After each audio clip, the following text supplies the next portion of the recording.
అది తలుచుకుంటే నాకు ఇప్పటికీ మా అనేటటువంటి ఒక టైటిల్ మీద కూడా ఒక వ్యవస్థను నిర్మించారు. అసలు ఆ వ్యవస్థని ఎప్పుడు స్థాపించారు? ఆంధ్రప్రదేశ్ స్టేట్ బైఫర్కేషన్ అవ్వగానే. అంటే సార్, ఇంతకుముందు మీరు ఒక ప్రభుత్వ ఉద్యోగిగా పనిచేసి తర్వాత ఈ సినీ రంగంలో కడిగిపెట్టినట్టుగా మాకు తెలిసింది. నలుగురిలో ఒకళ్ళ బతకటం నాకు ఇష్టం ఉండదు. నేను ఉద్యోగానికి I'm not fit for government job అనుకున్నాను. మీరు ఒక ప్రభుత్వ ఉద్యోగిగా ఉంటే మీ కుటుంబ పోషణ కానీ అంతా కూడా సక్రమంగా ఉండేది. కానీ మీరు ఆ యొక్క వృత్తిని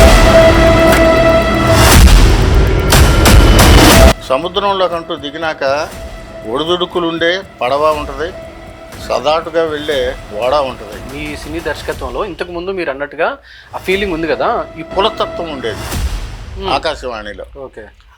ఒక ఆయన ఉన్నాడు, పేరు చెప్పను. మమ్మల్ని చూసి ఈ వీళ్ళు నాటకాలు వేస్తారట, మేము చూడాలట, ఎంత కర్మ పట్టినదయ్యా. కూడా ఉందా సార్? కొంచెం లైక్ చేసే కానీ ఆ స్క్రిప్ట్ కానీ అదంతా కూడా నచ్చినవి ఉంటాయి కదా, అట్లా ప్రధానమైనది ఏముంది? ఫస్ట్ నేను తీసిన కాలింగ్ బెల్ అండి. కొన్ని చెప్పుకుంటాం, కొన్ని చెప్పుకోం. వ్యక్తి అనేవాడు లేకపోతే నేను ఈ రోజు డైరెక్టర్ అయ్యేవాడే కాదు. ఇప్పుడు రాజకీయ నాయకులను చాలా మందిని మీరు వెళ్ళి కలుస్తున్నారు. ఎట్లా వాళ్ళ తరఫు నుంచి మీకు సపోర్టింగ్ ఏ విధంగా? ఏం లేదండి, నోరు మంచిదైతే ఊరు మంచిది వద్దన్నాడు.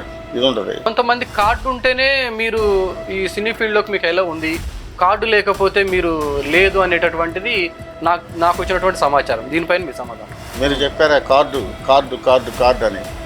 కార్డు ఉంటేనే వేషాలు ఇస్తాం.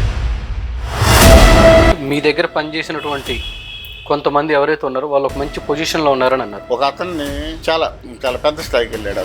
అతను అడిగారు, దిలీప్ రాజా గారి దగ్గర మీరు నేర్చుకున్నారంట. ఆయన ఎవరో నాకు తెలియదు అన్నాడు. సార్, ఇప్పుడు అంటే ఇంతకుముందు గతంలో దూరదర్శన్లో అంబేద్కర్ సీరియల్ అనేది ఒకటి తీశారు మీరు. యాక్చువల్గా అంబేద్కర్ సీరియల్ అనేది నేను తీయటం దేవుడిచ్చిన అదృష్టం నాకు. అది కొన్ని కుల సంఘాల నుంచి నాకు భయంకరమైన ఒత్తిడి వచ్చింది. చంద్రబాబు నాయుడు గారిని కలిశారు కదా మీరు? కలిసా. అప్పుడు పార్టీ అధికారంలో ఉన్నా కానీ మళ్ళీ మీకు అట్లా కాల్సి వచ్చాయి. ఒకళ్ళైతే నువ్వు సరికి దిగిపోతే కాల్చేస్తామని కూడా అన్నా. బాబు జగన్జీవరావు గారిది నెక్స్ట్ స్టార్ట్ చేస్తున్నారు. దాంట్లో ఎవరెవరిని తీసుకోబోతున్నారు? జగజ్జీవన్ రామ్కి మ్యాచ్ అయ్యేవాళ్ళు సినిమా యాక్టర్లు ఎవరు లేరు.